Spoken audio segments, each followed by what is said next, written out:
Hey everyone, welcome to our Big View event. I'm Bruno Lopez, partner manager at Big View, and I couldn't be more excited to be here today. Before we start, please leave in the chat the city that you are right now, because we're about to learn how to look like a boss on camera, how to really look good and overcome these fears, these roadblocks on content creation that we have, and how to really sound as sharp as you want on camera. But before we start, let me also mention a few giveaways that we have today. We have a very special guest, but also we have a few giveaways to the attendees that stuck with us until the end. So we have a very special giveaway from Big View, and our guest, our speaker, also give you the right to get a one-on-one session. So without further ado, today we're having a session with someone that is truly amazing to guide us on this process, how to good on camera. She's an Emmy Award-winning broadcaster. Her name is Carrie Barrett. She basically has helped thousands of people on the camera and connect with the audience with confidence. And what else can I say? Carrie, welcome to the stage and let us know more about you and how you can help us really look good on camera. I want to know more about that. Well, fantastic, Bruno. You already look great on camera, so you don't have anything to worry about. It's the ring light. but I'll tell you what, that's not how it works for most people, and it's certainly not how it worked for me when I first started my career on camera as well. So thank you for that introduction. I will talk a little bit about the giveaways that I have for the audience in just a moment as well. But I have a question for the audience, and here's the question that I want to ask you. Have you ever watched a video of yourself, and maybe it was a Zoom call, and maybe it was a marketing call or something along those lines, or maybe it was a quick clip from your phone, and you had that sort of sinking feeling in your stomach, like, oh no, do I really look like that? Because I have been there 100%. Maybe your voice sounded a little bit strange. Maybe it was higher pitched, or it was a little more monotone than you had imagined. Maybe you looked a little stiff or a little awkward, or maybe you look like a statue that was trying to appear like a human. And then there's one that gets so many of us, and that is when we're so focused on what it is that we want to say, on getting the words right, that you completely forget to actually connect with a person that is watching you. And I get it, right? If you're here, I can feel your smiles and I can feel your winces, because most of us have been there. As Bruno mentioned, I was a TV news anchor for a very long time. My very first on-camera job was a news anchor. It was a really small local station in Texas. If you're from the United States, from Texas. If you're not from the States, it's in the sort of middle of the country. And I had the suit, and I had the hair, the helmet hair, and I had the chair, and I had the news desk and all that good stuff. And I had the absolute terror as well. I looked like a deer in headlights. The only thing that was moving was my mouth. And I was mechanically forming words, and my face was frozen, right? You're supposed to be neutral. So I had this sort of mask of neutrality. My body was totally rigid. My eyes were freaking out. I was panicked, and my brain was just screaming this sort of loop of, don't mess this up, don't mess this up, don't mess this up. And I was so focused on not failing in that moment that I forgot to succeed. And that's where so many of us go wrong. I was broadcasting information. Yes, absolutely. But I was not communicating. Definitely not the stuff that Emmy Awards are made of. Now, if you fast forward a couple of years, I did win an Emmy. I won 2 of them. One of them is sitting right here behind me. A couple of other awards as well, some Telly Awards and some Society for Professional Journalist Awards. I'm telling you this because I'm making a critical point. It's not that I magically got comfortable in front of the camera overnight. I definitely did not develop nerves of steel. I won those awards because I stopped trying to be perfect, and I started learning the skills of communicating on camera. And they are specific, they are learnable, they are repeatable, and they are skills that will make you look and sound confident and in control and worth listening to, even if your heart is pounding and you're feeling wildly nervous on the inside. And that's what we're going to be talking about today, because this camera thing, right? We're all here. We're all in front of the camera today in our own way, and it's not going away. This camera thing is not a temporary trend. If you are an entrepreneur, The stage in person and the stage on camera increasingly is where you convince the world that your ideas matter, right? Is everybody, I think we're all on the Yeah. same, yeah? And I just wanted to mention, Carrie, that I'm also taking a look at all the questions that you may have. So Yes. please leave them in the chat. I'm going to try to Yes. address most of them. And yeah, amazing. Yeah, absolutely. It will have some time at the end. If there's something that's particularly relevant in the moment, I'm trying to keep an eye on the chat. Bruno is as well, but put your questions there. And at the very least, we'll go through and we'll answer as many of them as we can in a first come, first serve basis. All right. So back to the camera thing. And that was a good prompt, Bruno. I appreciate you mentioning that so people know to put their questions in the chat. If you can't show up well on camera, it's not the equivalent of having a bad hair day. You are leaving credibility, you are leaving influence, you are leaving very real opportunity on the table.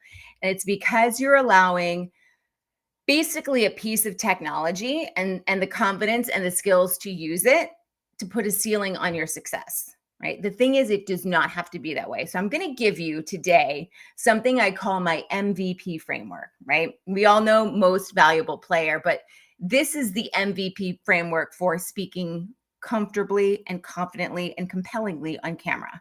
This is the very same system that I've used to coach CEOs, that I have used to coach attorneys. I work with a lot of attorneys, founders, business owners, all sorts of leaders and subject matter experts to command attention and command respect every time they hit record. It's very simple. It's very powerful. Hopefully it is very memorable for you as well. So MVP, what does it stand for? The M stands for mindset. And that is the sort of internal state that you set before you speak. Voice is the V, right? So MV, voice, soundtrack to your authority. And then the P of the MVP is your physical performance. And that is the way that your body supports or sabotages your message.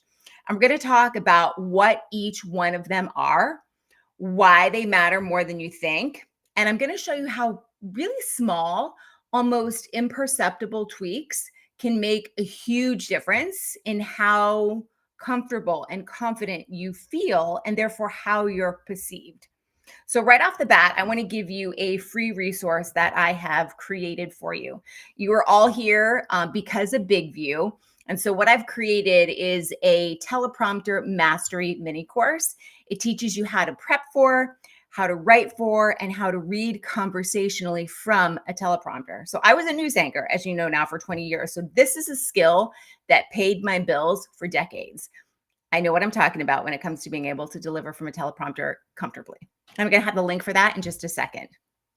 For those of you, though, that have the big goal of using the skill of speaking on camera or even speaking on an in-person stage to bring more visibility and bring more revenue to your business, I want you to stick around to the end. Make sure you can stick around to the end because I've opened up just 10 slots for a 30-minute one-on-one on-camera and on-stage assessment session. And I'm going to be dropping the link to book that call at the end of the training, right? So for those of you that have a goal of growing confidence, of growing visibility, of making a ton of money in your business, you are going to want to make sure that you were able to grab one. But again, you're going to have to stick around for the end.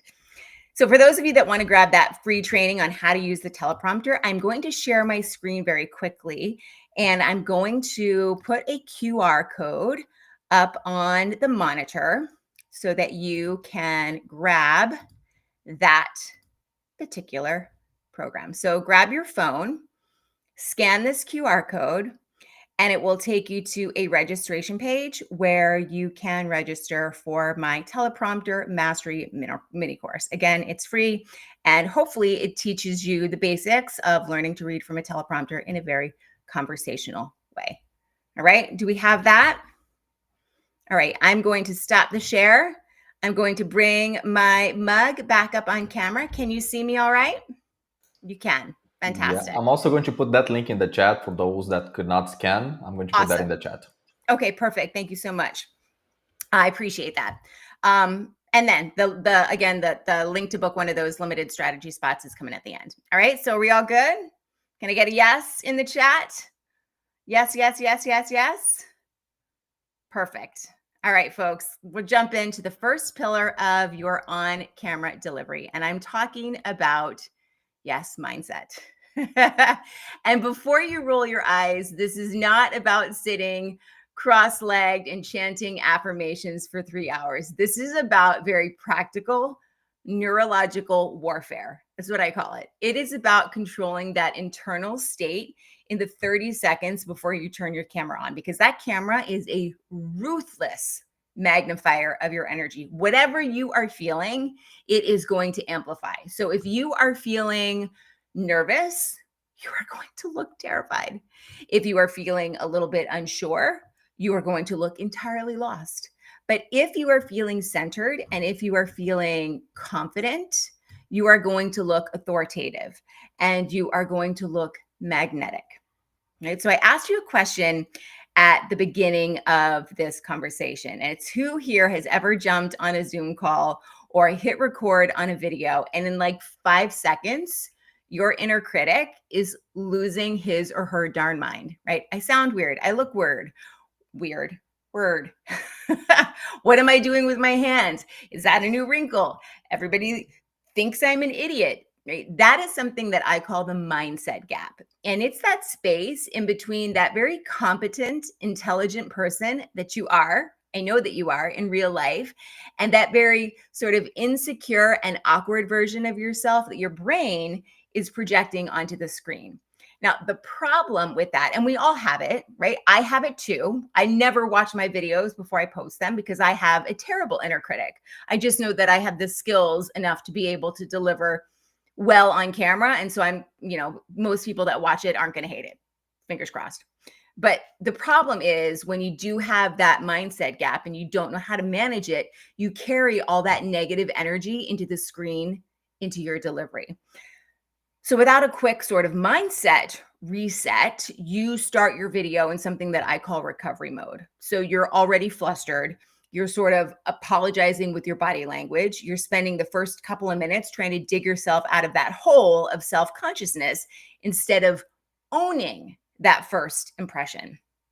Right? So I had a client of mine, absolutely brilliant intellectual property attorney.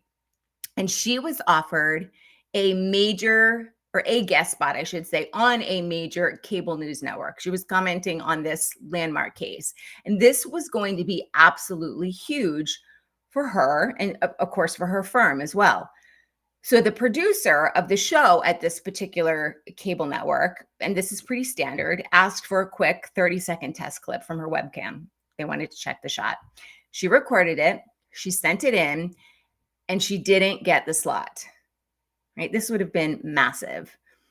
The producer's feedback was polite, but it was pretty brutal, and it was lacked on-camera presence. Why? It was not because she wasn't smart enough. She's one of the top experts in her field. Not because she wasn't experienced enough, not by a long shot, but it was because in the first 10 seconds of that clip, the producer was able to see all of it. The hesitation, the darting eyes, right? Moving all over the place, the tension that was in her shoulders, the energy was off. And sometimes it's kind of hard to pinpoint exactly what it is, but something is off. And in this case, the big linchpin here was her mindset, because it was one of fear, not authority. And the camera was broadcasting that loud and clear. That's the power of mindset. That's why it's the first pillar. It is the gatekeeper to opportunity. Now, you have to get the skills to move into a good mindset, but mindset is the most important thing. And we'll talk about the skills here in just a second.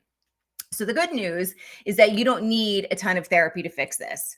You do need to develop the skills, right? And the skills will build the confidence, but there's 3 sort of quick micro shifts that you can use in the moments before you hit record.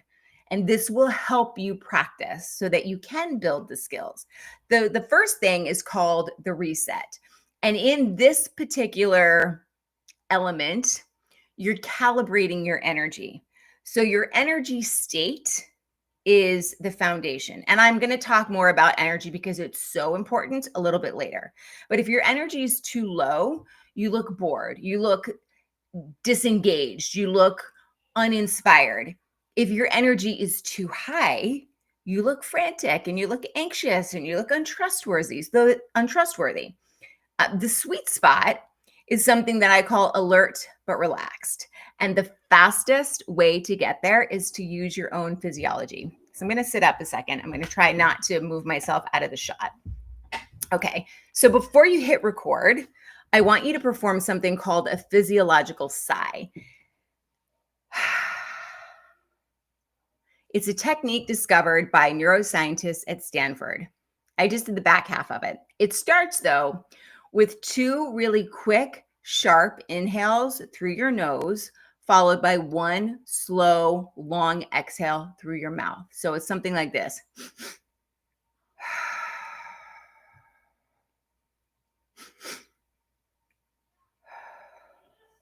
You can try it now. I tried it before we went live.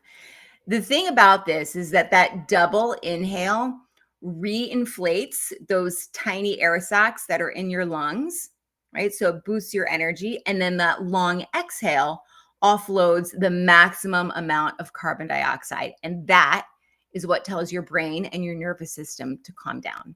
Sort of a biological reset button for stress. And you're going to want to do it at least 2 or 3 times, maybe more. But it will instantly bring your heart rate down and it will center you. Now, conversely, on the other side of things, if your energy is too low, put on your favorite power song for 30 seconds or whatever. Do a couple of jumping jacks, shake out your hands. You've got to manually set your energy dial to the right level before that camera starts rolling, right? So that is the reset. The second micro shift is called the reframe. This is where you move from talking to a giant, faceless mass of people to one person.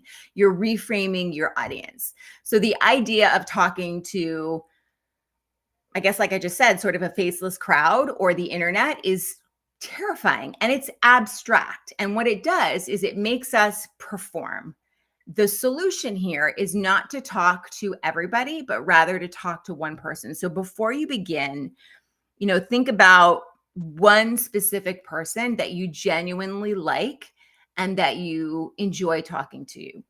Not your most intimidating boss, but maybe it's your favorite client, or maybe it is a colleague that you really trust, or a friend that you adore. Somebody who, when you talk to them, and here's the most important thing, you feel smart, you feel funny, and you feel at ease.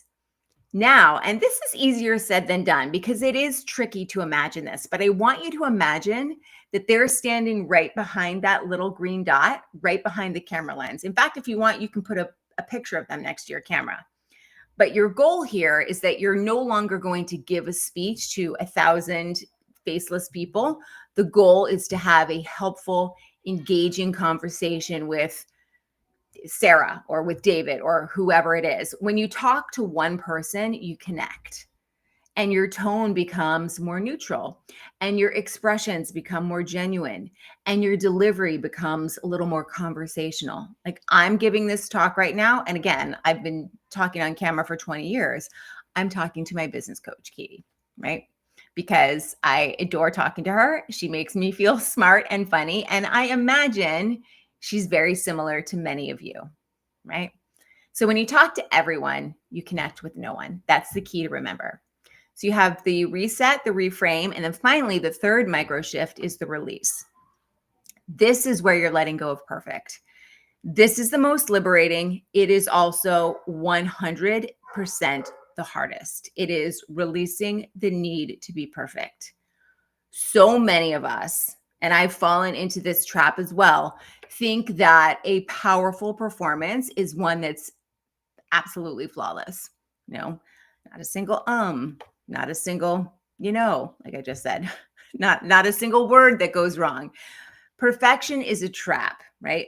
Perfect delivery, especially on camera, does not read as authoritative. It reads as stiff and it reads as robotic and it reads as rehearsed. And what all of that does is create a barrier between you and the viewer, whomever's watching you, whether it's live or whether it's for social media or whatever, right? Because it doesn't feel human. Connected delivery reads as trustworthy. Your audience would 100%, hands down, much rather see you momentarily trip on a word and recover with a smile than listen to you sound like a robot. A small stumble, like what I'm doing right now, a natural pause to gather your thoughts. They're not mistakes. I don't want you to think about them as if they're mistakes. I want you to think about them as moments of authenticity. They signal to the viewer that you are a real person and that you are thinking in real time. So embrace the human element. Give yourself permission to be 80% perfect. And that 10 to 20% of imperfection, that's where the connection happens. When I worked in the news industry, we used to call those 10 to 20% moments personality showcases, because those were the times that we could actually connect with our audience, right? So then imagine stacking all of these things, the reset, the reframe, the re-release together. You don't have to feel 100% confident. You just have to sort of set the state that makes you look confident, and then the feelings are they're gonna follow. Okay. So that's the first, that's the mindset. The mindset sets the stage, gets your head in the right place. Once you've got that internal state calibrated, the very next thing your audience is reacting to is your voice. Your voice. Voice is the soundtrack to your authority. Now, one of the things that's so important about voice is vocal variety. And I don't know if you know what vocal variety is, let me know in the chat. I know it sounds like kind of a weird thing, but think about it in this way. You could say the same thing 7 different ways, but the way you deliver it will completely change the emotion that's translated. Boy, I'm really happy to see you. Boy, I am really happy to see you, right? The emotion changes when you believe. When you bring emotion into it, that's when people connect to us. And when they connect to us, that is when they start to trust us. And people only buy from people they trust. So here's what all of that sort of looks like. Before people can even process the meaning of your words, they've already made a judgment about you. And that judgment is based on your tone, it's based on your pace, based on your vocal variety, right? It's the change up that you use in your voice. Each change up is a pattern interrupt. It's a chance for you to re-engage your audience, right? If you take a pause, I'll talk a little bit about this in a second. Like that, that's a pattern interrupt. You might have wondered if my shot froze or if I forgot what I was saying, and you might have re-engaged there for a second because I was silent. So your voice is the delivery vehicle for all of these amazing ideas you have. You could have the most brilliant, life-changing message, but if you deliver it in a way that is flat or that is rushed or that is hesitant, that message is gone. And the fastest way to lose your audience is with a delivery that is monotone, or there is a barrage of filler words. And I will say this, like side note, filler words are not a deal breaker. You can use a couple of them and it's perfectly fine. I know people that I just used one just now, that count how many filler words somebody uses in their speech.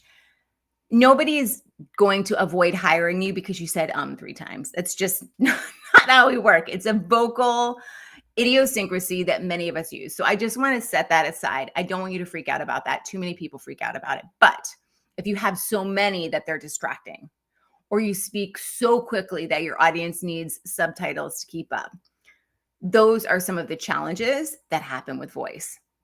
So to yourself, or you can say it out loud because nobody can hear you. Your mics are cut. I want you to say a sentence in a completely flat, monotone, kind of rushed voice, like you're reading a grocery list. And the sentence is this: I'm confident on camera. So go ahead and just say that out loud to yourself. Rushed, like you're reading a grocery list, kind of flat. I'm confident on camera. How did that feel? Not super convincing, right? Sorry, I'm looking at the chat too. I want you to say the exact same phrase, but this time I want you to do 3 things. I want you to slow it down by about 25%. I want you to add a little tonal lift at the end of the word confident. And I want you to take a tiny pause right before you say the last word. I'm confident on camera, right? Try saying it that way to yourself. Go ahead. You feel the difference? I hope you did that exercise. Because the words are identical, but the authority is on a completely different level. You can hear the confidence before you can even process the words. That's vocal control. So mastering your voice for the camera comes down to 3 key elements. Number 1 is the pace, and it's really comes down to the gas and the brakes. That's what pace is. Pace is your primary tool for controlling your audience's attention. A lot of people, when they're nervous, speak way too quickly. That signals anxiety, makes it really hard for your listener to absorb your points, right? So use your pace like a gas pedal and a brake. You slow down to emphasize, you speed up to energize. When you're making a critical point, or there is a key takeaway, or you're listing items, or you're making a profound statement, you got to slow down. That is what will tell the listener's brain to pay attention, because this is important. When you are telling vocal, there's a filler word. When you are telling, I almost did it again, an exciting story, when you're listing a series of benefits, or when you're recapping some information that's familiar, maybe you've already talked about it before, you can speed up a little bit. That injects energy and it keeps the momentum going. It's the variation, the contrast between that fast and that slow that keeps the listener's ear engaged. So a constant pace, whether it's fast or slow, is hypnotic, but in the very worst way, because it puts people to sleep. Okay, the second element is your pitch. So you're escaping the monotone here. Pitch is the highness or the lowness of your voice. A monotone delivery, one that stays on a single note, is the enemy of engagement. It's auditory boredom. You see what I did there? That was one monotone statement. It signals to the listener that you are entirely disengaged, and they are very quickly going to follow suit. I can promise you that. You need to vary your pitch so that you can add color and you can add meaning to your words. So think of it like this. A statement generally ends with a downward inflection, kind of like that. A question ends with an upward inflection, right? When you want to stress a word or emphasize a word, you can raise your pitch on that word. So an example of that would be, it wasn't just a good idea, it was a revolutionary idea, something like that. The inflection adds the emotional context in that particular example. There's 2 mistakes that people often make with pitch. One is uptalk, where every sentence ends with a rising inflection, as if it's a question, which undermines your authority. And then vocal fry, which is that low, creaky, gravelly sound that we sometimes end our sentences with, which makes us sound tired or bored. I know that I have that problem often when I'm dehydrated, and certainly when I'm tired. Okay, so we have pacing, we have pitch, and then finally, I want to talk about pauses. These are the secret weapons of confident speakers. So many of us are absolutely terrified of silence. We feel the need to fill every single second with sound, which is why we say like, so, etc. But strategic silence, and you may have heard this called the power pause, is one of the most powerful tools you have. And a pause does a couple of things, 3 things. Number 1, it signals confidence. You're so in control, you're not afraid of the empty space. 2, it gives your audience a moment to process what you just said. And that's crucial if you're talking about information that's complex.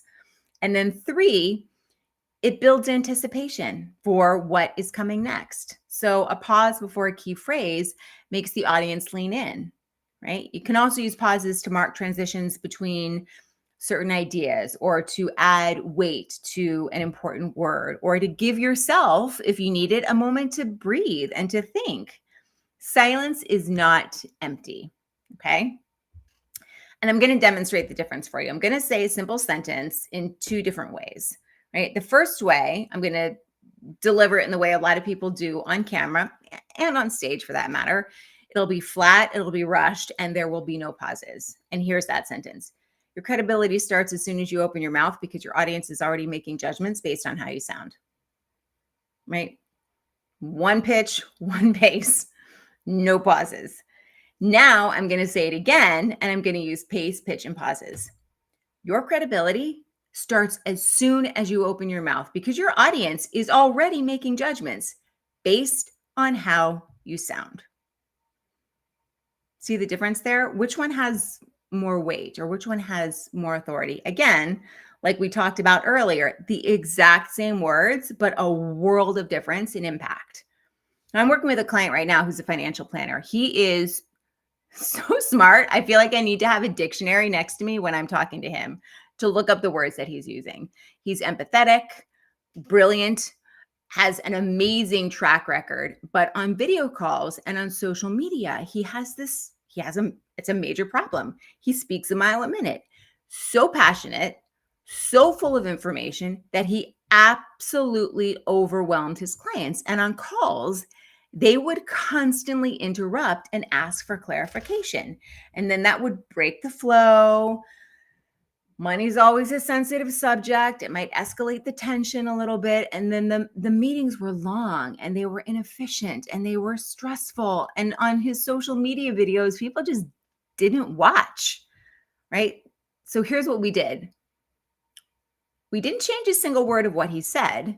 We just worked on his voice. We drilled pace control. We practiced inserting very deliberate pauses after he explained a complex concept so that his clients had a moment to digest it. We worked on using a calmer, lower pitch. And within a couple of weeks, amazing. His meetings were, he says, 30% shorter. Clients said they felt more heard and more understood. And he started getting more agreements closed more quickly. And his social media videos went from a couple of hundred views per video to a couple of thousand. That is the power of vocal control. Doesn't change how you sound, it changes the outcome. All right, so that's mindset rather, and vocal variety. I want to talk about the final piece of the puzzle. This is the P part of the MVP, and it is the part that the camera never, ever misses. It is your physical performance, and this is how you keep people engaged. This is everything the camera sees. It is your posture, it's your facial expressions, it's your gestures, it is your eye contact. On camera, your body language is under a microscope. And I want to be clear. Every time that you are on a stage or every time you're in front of a camera, you are giving a performance. And I know a lot of people sort of recoil at the word performance in this particular case because it sounds fake. I'm not suggesting you be fake, not by a long shot.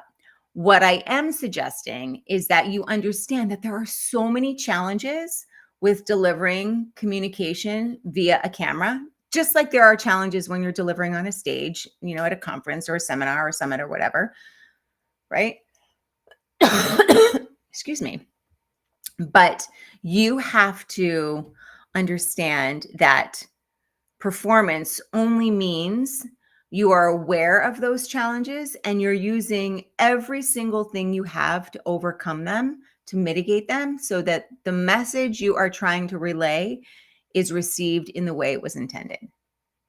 Right now, the camera adds some additional challenges that are conceptually sort of similar to what you might experience on a stage in terms of energy, but the camera flattens. Right? The camera is energetically flattening. And here's a couple of reasons why.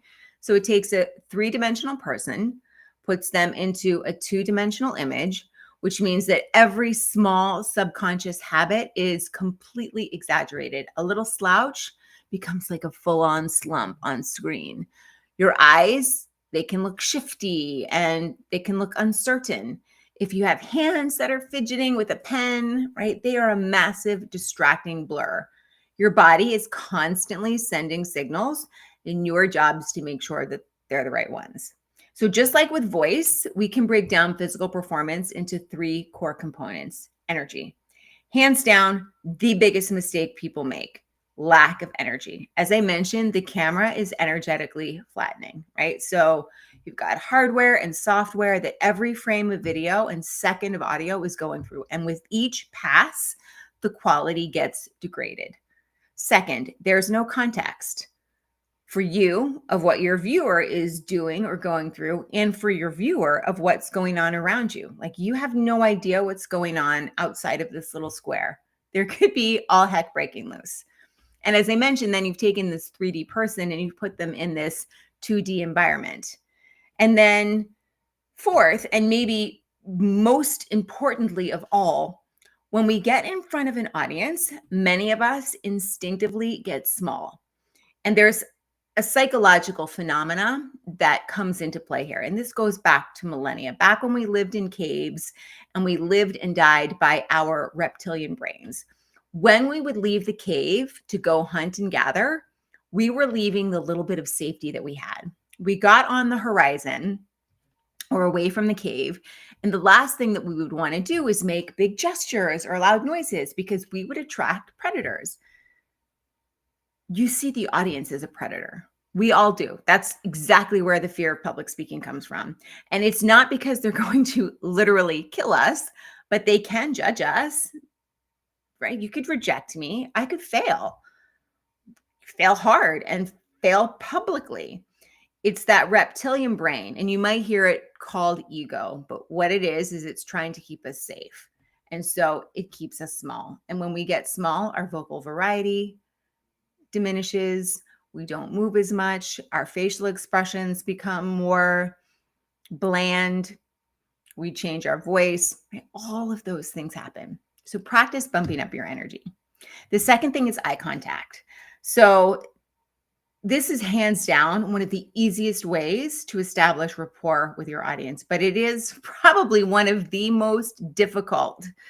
Outside of I hate my voice, the next question that I get the most often is, I don't know where to look, and how do you look at the lens? The lens is the viewer's eyes. Like the microphone is your viewer's ear, the lens is your eye.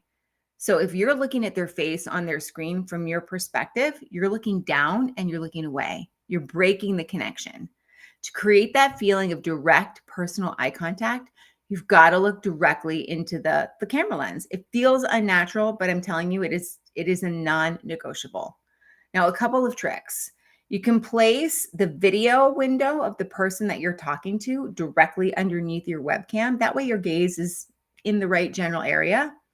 Another great trick is to put a small, really brightly colored sticky note with maybe an arrow or a smiley face next to it, so it reminds you where to look. Social media video, hopefully you're looking at the lens the entire time, right? You're not back and forth between a live audience generally. Use the back-facing camera, this one, rather than this one, if you can see that, if you can, because that way you're always looking here and you're not tempted to look at your face in the foreground. It's great practice, right? So use that camera if you need to. For video calls, if you're doing live calls or you're doing client calls or video podcasts or whatever, I can't see your faces here, but specifically, spend about 80% of the time looking directly at the lens and 20% of the time looking at your screen to sort of read the room. So that 80-20 split keeps there from being sort of an unnerving stare down, like a staring contest, and you still maintain a strong sense of connection. And then finally, it's gestures. Speaking with your hands. Your hands can be a very powerful tool, or they can be a massive distraction. The key is to use gestures that have purpose. So nervous, pacifying gestures like touching your face or playing with your hair or wringing your hands, or I don't have a pen that clicks, but clicking your pen. These are all things that are called adapters, and they broadcast anxiety. Instead, you want to use your hands to illustrate your points. So you want to keep your gestures within something called the speaker's box or the confidence box. It's kind of the space, and this is if you're head to toe, that is from waist to mid torso and side to side. Right? I know it's hard to see me here, but if you're doing like a vertical video for social media, that's how you would use it. If you wanted to use hand gestures in a horizontal format, you need to bring your hands up closer to your face to be able for them to be seen. That makes sense. That was very ineloquent. Hopefully you understood what I was trying to say. Open palm gestures signal honesty. You can use your fingers rather to make points. 3 things we need to do. You can use your hands to show scale, huge opportunity, tiny detail. Your gestures have a clear beginning, middle, and end.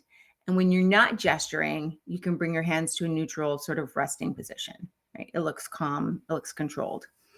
I was working with this was a while ago, a tech founder who was pitching investors over Zoom for a seed round, and her ideas were amazing. Her financial projections were super solid. She kept getting this string of no's though. So I asked her to send me a recording of the pitch that she was doing, and the problem was clear right away. Her words were confident. Her body language though was screaming insecure or unsure. She was slouched over her desk, so she looked smaller. Her eyes were darting all over the place. She kept looking down at her second monitor at really critical moments, like when she talked about the company's valuation, for example. Hands at other times completely hidden under the desk, which sometimes subconsciously can register as hiding something. So we did a complete physical overhaul. We got her a standing desk so she could present with energy. We practiced that 80-20 rule for eye contact. We worked on bringing her hands into the frame. The words of her pitch stayed exactly the same, but her delivery was transformed. And when I tell you, 2 weeks later, she closed her funding round with 2 competing offers. Same words, word for word. I mean, verbatim, different delivery, multi-million-dollar difference. Right. So those are the 3 pillars of the MVP framework. Mindset sets the tone, voice carries it, physical performance seals the deal. And when you put them together, you don't just show up on camera, you own it. And now I'd love to hear from you. I've been trying to keep track of your questions in the chat. I know we've covered a lot, but you probably have specific hurdles. There's a lot we didn't cover: background, lighting, what to wear. Ask me any of that. Or if there's takeaways that you have that you'd like to share, feel free to do so as well. Amazing. I have one question here ready, Carrie. And this is very interesting because now people don't have a lot of time to show this authority on videos, right? Because people watch maybe 2 seconds, 3 seconds of the video before moving to the next one. So this is the question from Carol: how to keep people's attention to get the point across when the average person is only watching a video for 3 seconds? Yes. Okay. It's such a good question. And there's really 2 ways to do it. The first is I'm assuming you're talking social media video. Since you're talking about the scroll, you're not talking about a live call. There's 2 ways to do that. Number 1, you need to have an amazing hook. So something that is both stated and visualized, a visual hook, a title for your video in the beginning that will encourage people to want to stick around. And then state that hook right from the jump. Now, here's where people get that element wrong. There's something called the millennial pause. And this is sometimes it's not even a second between the time that your video starts playing and people hear you talking. And it seems like that in and of itself wouldn't make a difference, but we are so scroll happy. We are so, trigger finger when it comes to scrolling through social media. You've got to be talking right away. So edit your videos so that millennial pause is gone, and make sure that you have both a visual and a verbal hook that encourages people to watch. Amazing. Let me remove this from the screen. We had a lot of questions about the teleprompter, about pausing the teleprompter, adding like lines in the middle of the teleprompter script so you can pause in specific moments. I know that you share a QR code with more tips, but what would be the biggest tip for creating a good video using a teleprompter? Oh, yeah. So I like to use a teleprompter. I post a lot on LinkedIn is my platform, and I do a lot of videos on LinkedIn with a teleprompter. There's a couple of things that I picked up from my 20 years in the news industry that make using a teleprompter a little bit easier. So a couple of things. You always want to use a large font. I like to use 18, right? I always write in all caps, not because I'm yelling, but because it's easier for your brain to absorb the information and then spit it back out in a conversational sort of way. I use a dated font, but it's one that's really good for a teleprompter. It's Courier. And then finally, most people speak at a rate of about 3 words per second ish. We talked a lot about pacing. So you know that there are, you'll speak faster and slower than that, but a good general average is about 3 words per second. So set your prompter at about 180 words per minute. One other thing to be aware of. Yes, you can put blank spaces in there if you want to, you're going to ad lib a little bit and you want to give yourself a little bit of extra time. But reading a teleprompter is sort of like reading music.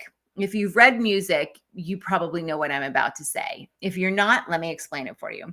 What I mean is, as you're reading music and you're playing, whether it's the piano or the violin or the flute or whatever, you're actually reading notes that are a few notes ahead of what you're actually playing so that you can string those notes together without it sounding choppy. On the teleprompter, you're doing the same thing.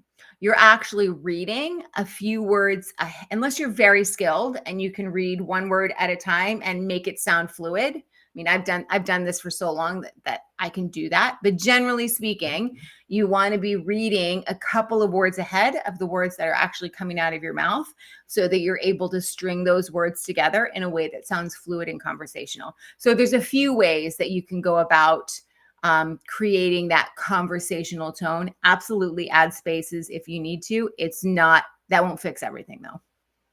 Okay. And also a tip for the BigView users, you can use, I mentioned here in the chat, a remote clicker to pause and unpause the teleprompter in case you need to improvise something. Yes. Or if you're creating, I had a question, especially about long videos. If you're recording a 10-minute video, should I use a teleprompter with all the words or just bullet points? What you have seen that is the best? Yeah, it really depends on your own personal preference and style. I have done both ways. If I'm giving last week I gave an hour talk and it was not via a prompter, but I wrote the whole thing out word for word. And then I turned that into an outline. If you feel like you can speak more conversationally by using an outline and just seeing those bullets, by all means, use that to deliver your speech. However, until you are a very accomplished speaker, it does help most people to write out their script or their manuscript word for word. And the reason is you can find the spots where you are not organizing your thoughts correctly when you write it out. And then you can recognize if my thoughts aren't ordered correctly or organized effectively here, I'm not going to be able to help my audience organize their thoughts. So that's where the real benefit for writing out the entire thing comes.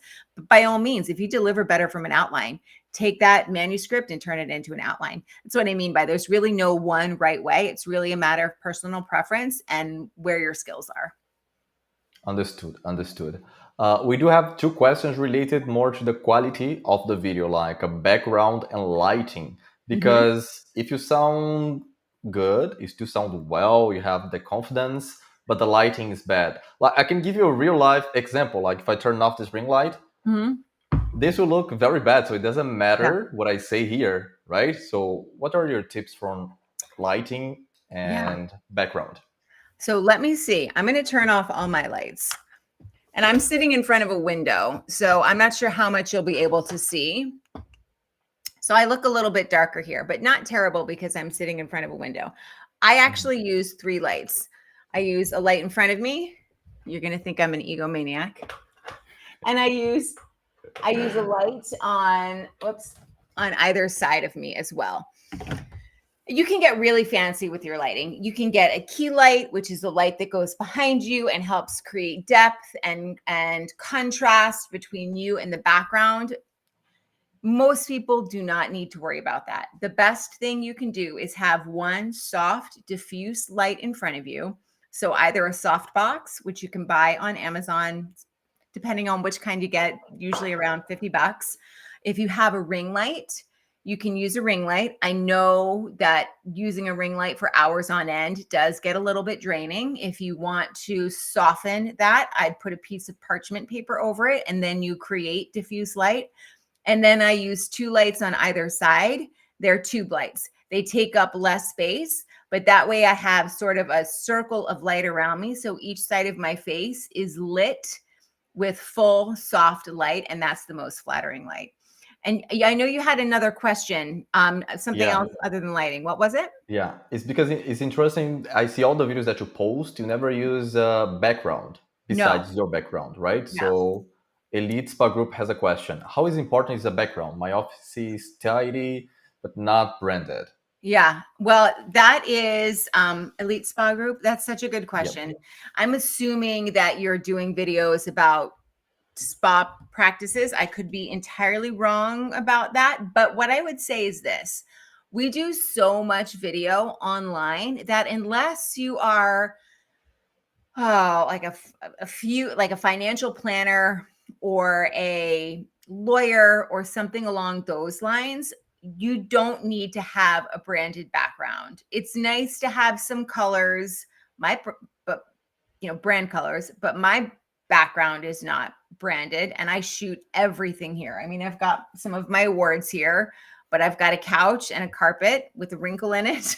And I use this for all of my videos. And my videos, some of them on LinkedIn, which is very hard to go viral on, have gotten millions upon millions of views. My point in all of this is saying, if your background is tidy, you don't need to worry about having something that's branded. Most of the time, when we see a branded background, we realize that even if we're not being sold to, we're being sold to. We're aware that there's a company that's looking to make money behind this particular message. So I would suggest not using it. In terms of virtual backgrounds, they can be challenging. Like Bruno, you're using a virtual background, right? Or no, is that your actual I background? am. I am Yeah. using a virtual background. Bruno's background is out of the thousands of backgrounds I've seen, Bruno's background is the best virtual background I've ever seen. Most of the time, they're really sloppy. And that's because the lighting isn't good. So unless you have pristine lighting, I would suggest not using a virtual background. And I probably answered about a million different questions there, but I tried to fit everything in. Okay. I think it does make sense at the end. Without a good lighting, the background replacement would be bad. Yeah. So Yep. we need a good lighting and the proper background. It could be the real background depending on the video creating. Yeah. And Carrie, before we answer more questions, do you want to give the giveaway since we have 5 more minutes? Yes. Let me pull that up and let me share. What is the giveaway again? This giveaway is, sorry, I've got to share my screen. This giveaway is I've opened up 10 spots for a free 30-minute one-on-one assessment call with me. We will look at what you're struggling with, whether it has to do with speaking on camera, speaking on a stage, creating video, and create a plan together, a strategy to get you from where you are now to where you want to go. So bring your questions, bring your challenges, and I will help you create a plan to get you from point A to point B. But I only have 10 of these. And there was, I think, 600 people that registered for this call. So if you are interested in snagging one, I would suggest scanning and going ahead and booking that as soon as you can. Yeah, let me also drop that in the chat. You're putting it in the chat? Yes. Excellent. Thank you. So I'm putting the chat right now. If you're fast, you might be the first 10 to get this call with Gary. It's in the chat right now. Good. And let's answer one more question. Okay. While you have the QR code on the screen. Oh, whoops. I just stopped sharing. Can you still see it? Nope. Okay, hold on 1 second. I'll pull it up again. There we go. Okay, it's back. Yes. Good. But now I can't see the questions. So We can, we can. I'll depend on you to read them to me, I think. Uh-huh. We had some questions related to which remote they should use on BigView. Any remote Bluetooth clicker that works with your device will work on BigView. The same one that you use for taking pictures, that one will Mhm. work for pausing and unpausing teleprompter Yep. on BigView. If you want Besides to, that, oh, yeah, I go was ahead. going to say, if you want to get really basic, one of the other things that you can do if you don't have a clicker, but you are delivering something on your webcam, for example, is use your mouse to scroll your videos. Or to scroll your teleprompter. And when you need to stop, then you stop scrolling. It is a cumbersome way to do it, but if you don't have a clicker or you're intimidated by technology, that's an easy workaround as well. Good. We do have one more question, Carrie, and you are the Yeah. best person to answer this question because let me find the question. Was about okay, found it. Any tips for how to keep light from shining on your eyeglasses? Oh, Because you're yes. wearing glasses, so Yes, tips on I that. am wearing glasses, and this is a challenge. I have the anti-reflection and the anti-glare, but that really doesn't do anything. When you're sitting in front of lighting, it is definitely a challenge, especially as you move, you move your head, your glasses might catch the light.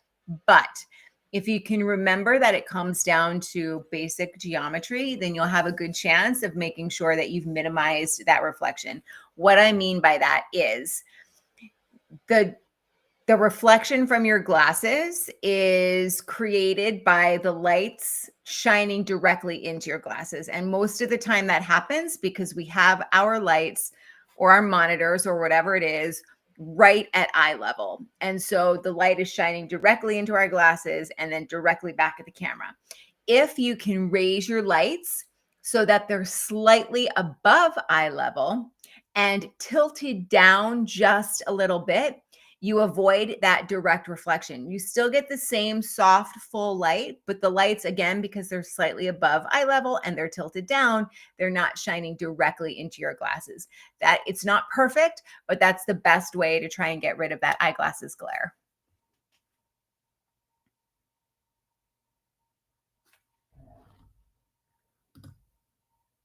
Are you there? Sorry, I was muted. Okay. The QR code is still on the screen. The link is also in the chat. And it's time to also offer the Big View giveaway. We're offering for 24 hours. Any user that wants to upgrade the plan, if you have a starter plan, free plan, you want to upgrade to the next tier, you can use this link for the next 24 hours and get 20% off. The link is in the chat. 24 hours. So if you're watching the recording of this session on Monday, I'm sorry, but maybe next time. And Carrie, what do you think? Final words for someone Final that word. they just want to start creating more videos to post on social media, but they're still struggling to, it's not good enough. Maybe they do the recording, but they don't post because it doesn't Right. look good enough for them. What you Okay, so I would say this. The competence, meaning the understanding of the skills, comes before the confidence. So you're going to have to practice in order to get to where you want to go. There's a few things. Number one, I always suggest starting with what I call the 30 and 30-day challenge.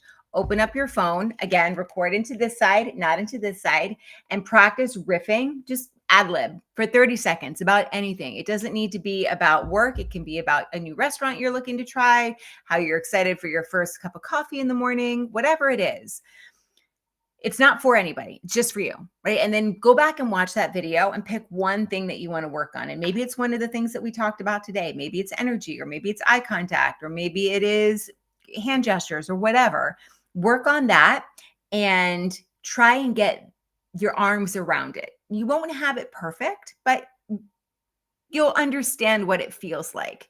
Then pick the next thing to work on and work on that and do that for 30 days. And maybe you only get through one thing, and that's perfectly fine. But I promise when you look at the difference between video 1 and video 30, you will noticeably see an improvement in skills. If you try and fix everything all at once, you'll get frustrated, you'll hate yourself, and you won't practice anymore.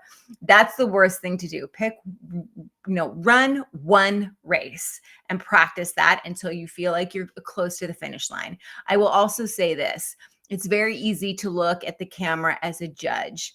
I want you to try and think about it as a gateway instead. It is a gateway to visibility. It is a gateway to revenue. It is a gateway to opportunity. I have clients right now who are on MSNBC and the BBC and News Nation and Fox Business because they're good on camera. Developing this skill will take you places you never dreamed possible. Aside from building your confidence, it will take your business to places that you never dreamed possible. So think of it as a gateway, and I will 100% support you in your ability to get from where you are now to where you want to go. Please book one of those calls. And I look forward to seeing you through the lens. Amazing. Thank you so much for your time today, Carrie.